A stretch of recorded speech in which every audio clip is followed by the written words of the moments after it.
Welcome back dear viewers.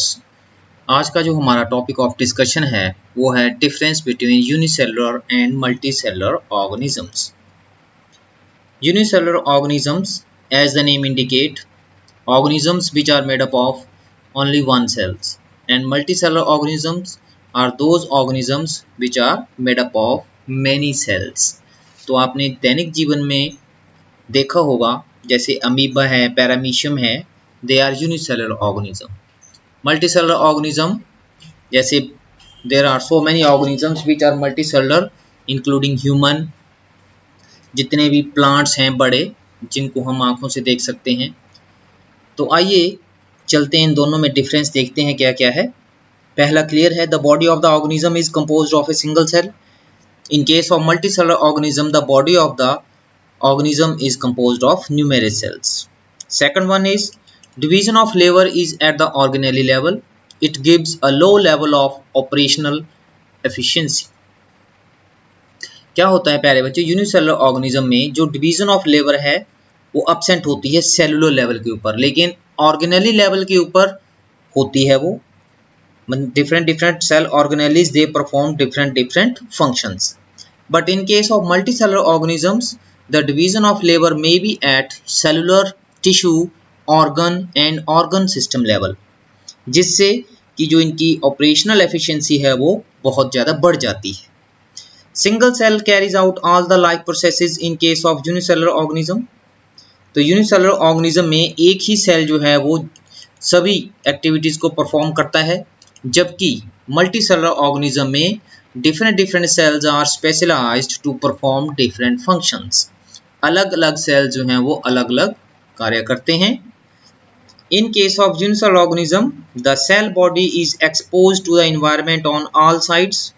जो cell है वो पूरे ऑर्गेनिज्म को रिप्रेजेंट करता है। जैसे अमीबा है, फॉर एग्जांपल अमीबा पानी में पाया जाता है, तो जो उसकी सेल मेम्ब्रेन है, मींस जो सेल है पूरे का पूरा that is in contact with the environment. लेकिन in case of multicellular organism जो बाहरी सेल्स होते हैं सिर्फ they are exposed to environment, inner cells are devoted to other functions. Next point of difference है, a cell body cannot attain a large size because of the limit imposed by surface area to volume ratio। Unicellular organism में क्या होता है कि जो cell है वो बड़ा साइज अटेन नहीं कर सकता। क्यों?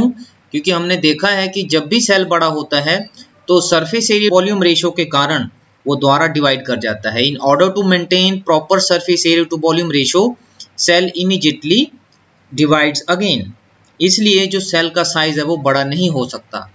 लेकिन मल्टीसेलुलर ऑर्गेनिज्म में a multicellular body can attain a large size by increasing the number of cell। तो मल्टीसेलुलर ऑर्गेनिज्म की जो बॉडी है वो बड़ा साइज अटेन कर सकती है नंबर ऑफ सेल को बढ़ाकर। Next, in case of unicellular organism an injury to the cell can cause death of the organism. क्योंकि जो सेल है वो पूरे ऑर्गेनिज्म को रिप्रेजेंट करता है। अगर सेल में कोई इंजरी हो तो उसके कारण सेल की डेथ हो जाएगी। सेल की डेथ होने का मतलब ऑर्गेनिज्म की डेथ हो जाएगी। लेकिन in case of multicellular organism ऐसा नहीं है। थोड़े से कोशिकाओं या थोड़े से सेल को अगर इंजरी हो जाए तो वो ऑर्गेनिज्म को अफेक्ट नहीं करती और वो कुछ समय बाद रिप्लेस हो जाते हैं। Power of division is not lost. Unicellular organism में जो डिवीजन की पावर है वो खत्म नहीं होती। सेल जो है वो डिवाइड करता रहता है जब तक जीवित रहता है। लेकिन in case of multicellular organism कुछ सेल्स ऐसे होते हैं जो स्पेशलाइजेशन होने के बाद they do not divide, they lose the power of division. जैसे नर्व सेल है in case of human being, वो पावर ऑफ डिवीजन को खो देते हैं। Next, the cell has the same role for itself and the organism. जो cell अपने लिए और ऑर्गेनिज्म के लिए दोनों एक ही बात है उसमें यूनिसेलुलर ऑर्गेनिज्म में। लेकिन in case of multicellular organism cell को डबल रोल करने पड़ते हैं, एक तो अपने लिए और दूसरा ऑर्गेनिज्म के लिए। In case of unicellular organism life span is short due to heavy load of work. एक ही सेल को सारे कार्य करने पड़ते हैं इसलिए उसका लाइफ स्पैन छोटा होता है। लेकिन मल्टीसेलुलर ऑर्गेनिज्म में जो लाइफ स्पैन है वो लंबा होता है, क्योंकि प्रत्येक सेल जो है उसको एक लिमिटेड काम ही करना पड़ता है। तो प्यारे बच्चों, आज की वीडियो में इतना ही। Thank you very much.